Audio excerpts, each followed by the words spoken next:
What do you associate with psychology? Words like mental health, disorders, and pagalkhana?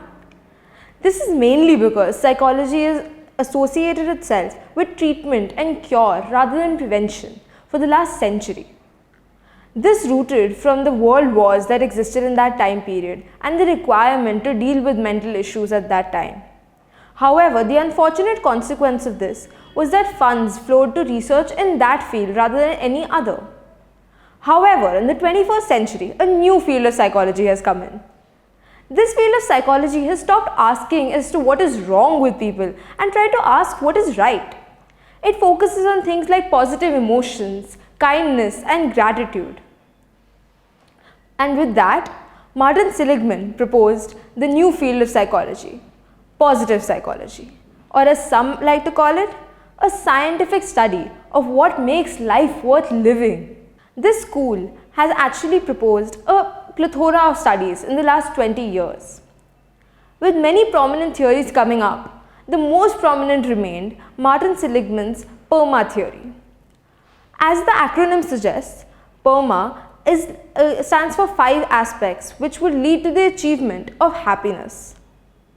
P for positive emotions, E for engagement, R for relationships and bonds that you make, M for the understanding the meaning of life, and lastly, A for accomplishing goals that you set out for yourself. The best part about this theory is that it permeates to everyone's lives in everything that you do. Another really fascinating part of positive psychology is the concept of interventions. Often in schools, workplaces, and even homes, interventions try to focus positive thoughts for a long period of time. This can be done through things like gratitude diaries.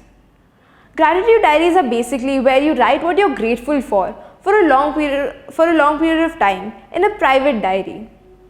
This would basically help because science has proved that gratitude being expressed actually helps the people who express it and also those who receive it.